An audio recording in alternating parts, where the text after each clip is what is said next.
Olá pessoal, seja bem-vindo ao canal Degustar. Eu sou Oscar Medeiros Filho e estamos abordando nos últimos vídeos a respeito do tema fronteira, especificamente sobre Estado Nacional.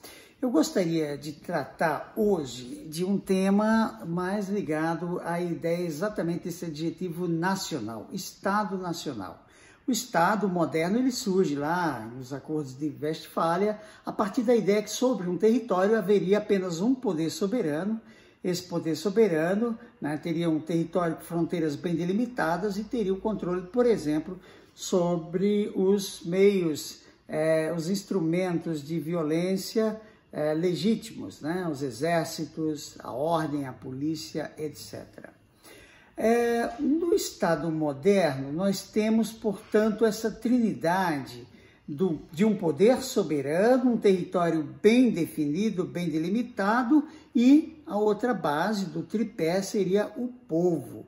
E o povo no sentido de cidadão, de cidadania, dentro de uma nação. Portanto, o conceito que temos, portanto, é de Estado-nação.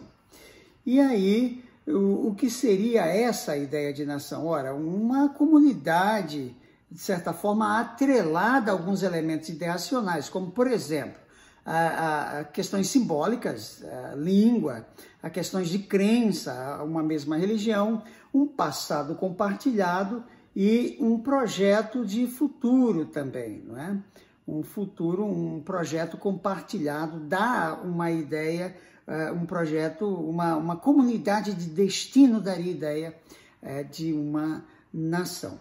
Portanto, a ideia de nacionalismo ou de identidade nacional, ela tem um componente político importante de coesão e de união também, né? Tem esse componente político importante. Eric Robensbaum, ele chama atenção para uma possível ilusão semântica quando a gente fala Estado Nacional ou Estado-nação, porque dá a ideia de que cada Estado corresponde a uma nação naquilo que a gente imagina como uma identidade, não é? Muito bem solidificada, muito bem trabalhada, mas a realidade é que nem sempre os Estados nacionais possuem nações como a gente possa imaginar, com a mesma língua, a mesma religião, etc. Né?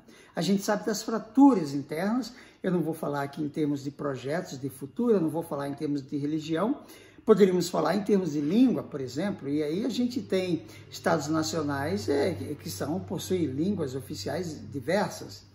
É o caso do Canadá, é o caso da Espanha, por exemplo. A Suíça tem 3 línguas, a Rússia cerca de 30 línguas, né? Então, na realidade, isso nos leva a entender que esse nacional não é uma identidade tão fechada ou tão homogênea como a gente possa imaginar.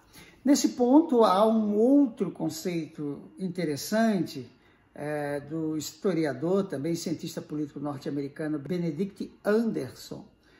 Ele escreve a ideia de comunidades imaginadas. Para ele, as nações são comunidades imaginadas. Por quê? Porque ele parte da ideia de que uma comunidade real é aquela em que todo mundo se conhece, é um vilarejo, com poucas pessoas, todo mundo, se não conhece, tem a pretensão de conhecer os seus vizinhos, os membros daquela comunidade. A partir do momento em que o Estado passou a ser amplo, e como hoje tendo uma base nacional, cria-se para ele uma comunidade imaginada, porque as pessoas não terão condições reais de conhecer umas às outras, de saber quem são. Nunca, brasileiros, nós somos 200 milhões de pessoas, como é que a gente vai se conhecer? Isso não impede que mantenhamos esse senso de projeto, de união, de coesão, uma ideia exatamente de uma comunidade socialmente construída, portanto, uma comunidade imaginada. E a nação tem, portanto, esse papel. Uma questão que se coloca é pensar o Estado Nacional, ele está presente há cerca de 400 anos, e no futuro? Manteremos esse formato de Estados baseados na ideia de nação? E aí eu coloco uma pergunta para a gente discutir no próximo vídeo. É possível se pensar em identidade para além da nação? Vamos discutir isso, portanto, no próximo vídeo. Até a próxima.